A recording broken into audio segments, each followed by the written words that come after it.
amigas, junta directiva y demás presentes en este salón de actos, sean bienvenidos y bienvenidas a la conferencia titulada La Luna, de nuestros orígenes al futuro de la humanidad en el espacio, a cargo de don Jesús Martín. Yo quiero comenzar felicitando a LUEX y a Carmen Orellana por la magnífica labor en la organización de este ciclo de conferencias.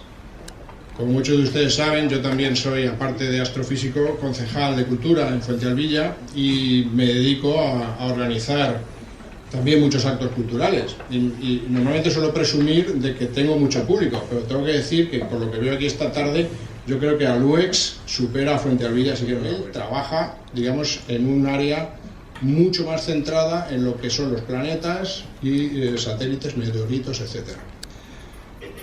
Yo me podría haber preparado una conferencia pues consultando bibliografía o consultando internet y bueno, pues haberles contado a ustedes cosas sobre la Luna. En el año 2005 sí que realicé un trabajo de investigación en una ocasión de las múltiples que he estado observando en las islas Hawái con un radiotelescopio que había por aquel entonces en la cima de Mauna Kea. Pues resulta que llegué una noche y los colegas que estaban allí me dijeron: anda, tú vienes a observar hoy el eclipse de luna. Y yo iba a observar otra cosa. Y me había enterado de que había un eclipse de luna esa noche. Y le dije, sí, vengo a observar el eclipse de luna. Me hice un poco así el tonto y el despistado. Y efectivamente cambié mis planes porque resulta que con un radiotelescopio realmente uno puede medir de manera muy directa cuál es la temperatura de los cuerpos. Entonces lo que ocurre durante un eclipse es que la luna entra en la zona de sombra de la Tierra y la superficie empieza a enfriarse muy rápidamente. Con un radiotelescopio pues podíamos apuntar al centro de la Luna e ir midiendo ese cambio de la temperatura en función del tiempo y además en función de la frecuencia, porque teníamos, digamos, una gama de frecuencias muy amplia que cubríamos. Hicimos esas observaciones, yo me las guardé y efectivamente a partir de ellas, después colaborando con otros colegas que, bueno, habían estudiado las propiedades de la roca que se llama la regolita lunar, que es la roca que se trajeron de la Luna, nos hablará de ello Jesús. Pues comparamos las propiedades térmicas de esa roca medida en el laboratorio con las medidas que nosotros habíamos hecho con los radiotelescopios, con el radiotelescopio, y efectivamente pues encontramos un acuerdo bastante bueno. Un artículo bastante... Mi enhorabuena a la Junta Directiva de LUEX porque bueno, estas actividades son fundamentales para acercar la ciencia a la sociedad. Y con respecto a Juan Ramón, pues ya lo ha dicho él, ¿no? Hemos sido compañeros de despacho durante unos cuantos años en el Centro de Astrobiología y lo que espero es que la charla le resulte interesante y que después pues, pueda haber tiempo para preguntas, ¿no? En esta charla voy a intentar dar una visión general sobre el origen de la Luna, la evolución. Yo no soy astrofísico, sino que soy astrogeólogo, trabajo en geología planetaria y en astrobiología y esa es la perspectiva con la que voy a enfocar esta conferencia. ¿Por qué es importante la Luna? ¿Para qué sirve la Luna, ¿no? ¿Qué es lo que realmente se ha estado en la Luna? ¿Una vez? ¿Más veces? ¿Por qué son importantes las rocas? Y bueno, pues en primer lugar, la Luna es importante desde un punto de vista, yo creo que fundamental. Y es que nosotros, por lo menos los que ya tenemos una edad, somos la generación que está viviendo los primeros pasos de salida al espacio. Esto puede parecer algo que no es relevante, ¿no? Algo baladí, pero yo creo que es fundamental nuestro propio planeta. Ya no vemos la Tierra solamente como un sistema, sino que la vemos como un modelo a partir del cual nosotros podemos aplicar cosas a otros sitios. Por eso, por ejemplo, yo estoy trabajando en geología planetaria en Lanzarote con astronautas, que, como veremos al final de la charla, ¿no? En relación con la Luna o en relación con casi de paradigma, es un cambio cultural en el que nosotros ya estamos viviendo esa transformación a escala global. Ya no es como antiguamente cuando pasábamos de un ambiente a otro o intentábamos explorar los océanos o las cumbres de las montañas o llegábamos a la Luna, como ocurrió, el año pasado fue el 50 aniversario, sino que cada vez somos más osados y ahora ya no llevamos solamente nuestra cultura, nuestra historia, nuestra música de una ciudad a otra, de un pueblo a otro o de un continente a otro, sino que vamos a ser capaces de llevarlo de un planeta a otro. Es decir, que es un cambio a nivel global en el que tal vez no seamos conscientes, ¿no? Con todo lo que conlleva también en cuanto a ciencia, tecnología, innovación, que es algo que está implícito porque también repercute directamente en lo que estamos haciendo en nuestro día a día. Y tampoco sabemos muy bien cómo todos estos avances están repercutiendo en nosotros, ¿no? Pero la investigación espacial es una fuente de progreso, ¿no? Con los móviles, saber qué tiempo va a hacer en cualquier parte del mundo, poder ver un programa de televisión que se está emitiendo a 3.000 kilómetros. Es decir, hay montones de descubrimientos relacionados con la medicina, con el medio ambiente, que están relacionados íntimamente con la exploración espacial. Y la Luna es una parte muy importante de este contexto porque además representa no algo tangible relacionado con la instrumentación, sino con el ser humano, porque es la de un astronauta, la astronauta Karen Niebuhr, viendo desde la estación espacial nuestro planeta, ¿no? Entonces esto yo creo que es muy interesante, además una mujer, ¿no? Con todo el papel fundamental que ha jugado y que viene jugando la mujer en la sociedad y en ciencia y tecnología, ¿no? Y por eso yo creo que esta imagen, desde mi punto de vista, me gusta ponerla al principio en mis charlas porque representa muy bien esa transformación cultural, ese cambio de paradigma en el que ya podemos contemplar nuestro planeta desde el exterior, ¿no? Como decía al principio, en la charla la voy a centrar sobre todo en lo que se denomina el espacio cercano a la Tierra. Juan Ramón nos hablaba de otros espacios y otros tiempos incluso, ¿no? Que podemos abordar, porque cuando se trabaja en el espacio se trabaja también en el tiempo, ¿no? A veces en el pasado y a veces en el futuro, ¿no? Pero yo me voy a centrar en los dos ámbitos, porque la Luna es una especie de nudo gordiano en el que nosotros podemos conectar nuestro pasado con nuestro futuro. Hay algunos aspectos que conectan el pasado de la humanidad, porque la Luna es una especie de gigantesco fósil que ha quedado ahí, ya veremos cómo fue su origen, y que nos habla de cómo era esa materia primitiva a partir de la cual se formó la Tierra, y también nosotros procedemos como seres vivos de toda ella, ¿no? La Luna no ha sufrido procesos geológicos que han transformado su composición, como puede haber ocurrido, por ejemplo, en Marte o en Venus o en la Tierra, que está en continua transformación porque tiene energía, y por lo tanto la materia permanece en la Luna tal y como está ahí. Por eso cuando plantamos la huella en la Luna, eso queda ahí por los tiempos de los tiempos. Entonces, esa indiferenciación de la materia, esa no transformación es muy importante porque nos ayuda a comprender cómo eran los materiales en los momentos más antiguos.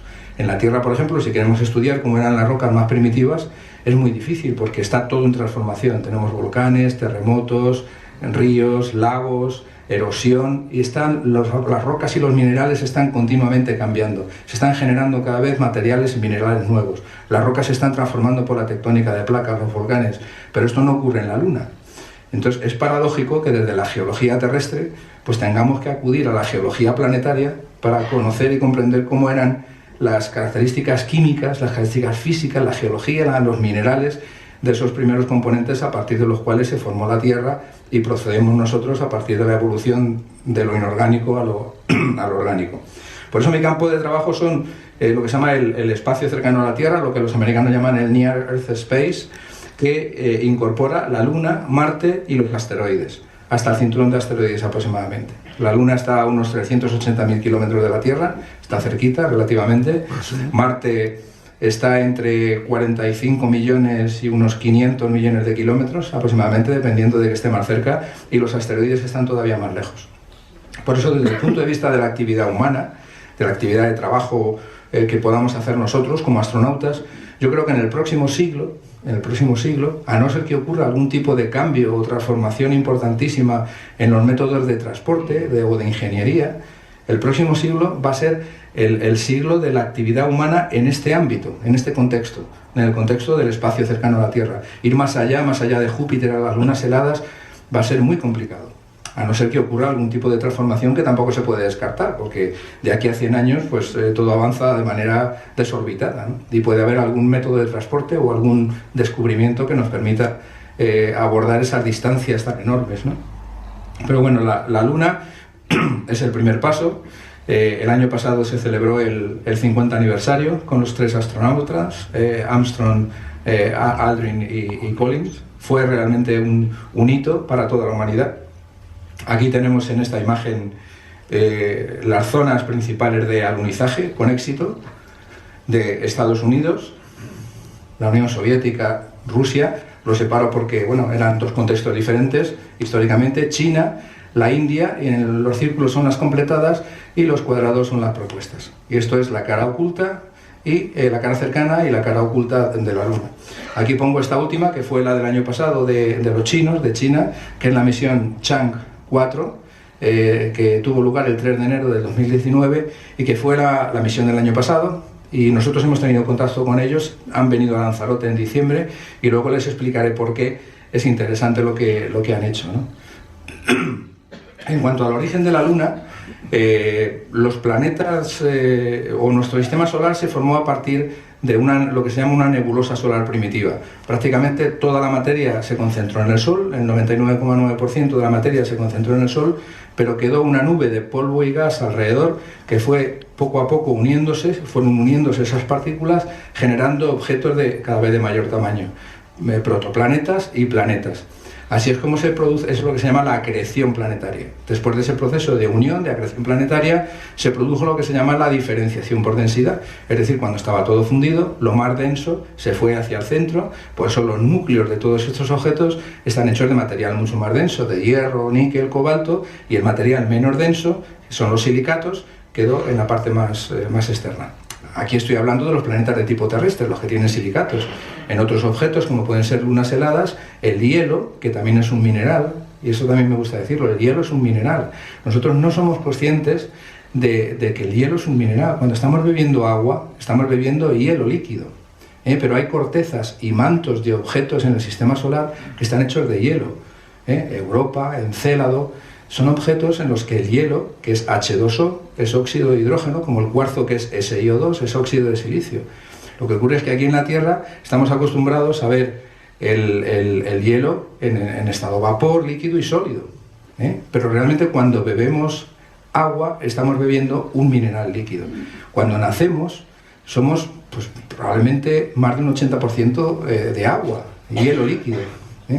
Es decir, que igual que Carl Sagan decía que somos polvo de estrellas, porque los elementos se generan en las estrellas, también trayendo las cosas a nuestro terreno los geólogos, podemos decir que nosotros somos una especie de prolongación mineralógica o geológica de la Tierra, porque cuando nacemos somos un 80% agua con otra serie. Les llamó la atención lo que estábamos haciendo. Y en cuanto a análogos terrestres, en España tenemos unos análogos extraordinarios para trabajar en el espacio, como puede ser Río Tinto, o el Jaroso, o Canarias, o Capo de Calatrava, Bujaraloz, o incluso aquí, y ahora les explicaré por qué, en algunas zonas. Aquí tenemos, por ejemplo, a una astronauta, que es Samantha Cristoforetti, y aquí tenemos a otra italiana y otro astronauta alemán, en nuestros laboratorios del IGEO. Tenemos un laboratorio dentro de un tubo de lava, dentro de la Cueva de los Verdes, y esto es un laboratorio subterráneo que tenemos en el parque. Bueno, pues solamente hay dos zonas en la Tierra donde se ha descubierto almalcolita. Una de ellas es en un yacimiento de Australia y otra aquí, en Albacete, en la zona de Cáncaris, ¿no? En Cáncaris se ha descubierto almalcolita. Al menos estas son las dos zonas. Y por lo tanto, cuando haya alguien que quiera estudiar cómo son esos minerales lunares, pues lo harán yendo a aquellas zonas donde esos minerales aparecen aquí en la Tierra. Bien, en cuanto a la base semipermanente, como comentaba, va a ir en el polo sur, concretamente en el cráter Shackleton, es donde está previsto que vaya a la base lunar. Este es un cráter inmenso, aquí lo he puesto en comparación con el Gran Cañón del Colorado, para que vean ustedes el tamaño del Gran Cañón y el cráter Shackleton. Es una zona que está completamente iluminada. En las zonas estas de cráteres es donde tenemos hielo, es decir, sería un recurso para obtener agua. Es una zona donde tenemos hierro, titanio, el propio regolito se puede utilizar como escudo antirradiación. Y es por eso por lo que, bueno, aquí he traído el tuit de la NASA, donde decían el año pasado que para el 2024 probablemente haya un retraso, sobre todo desde el punto de vista político, económico, pero en el próximo 2024 se estima, o se ha estimado que podría ser la fecha para enviar una nueva misión.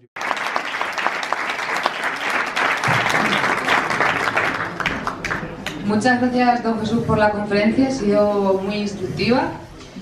Y si ahora alguno de los presentes quiere formularle una pregunta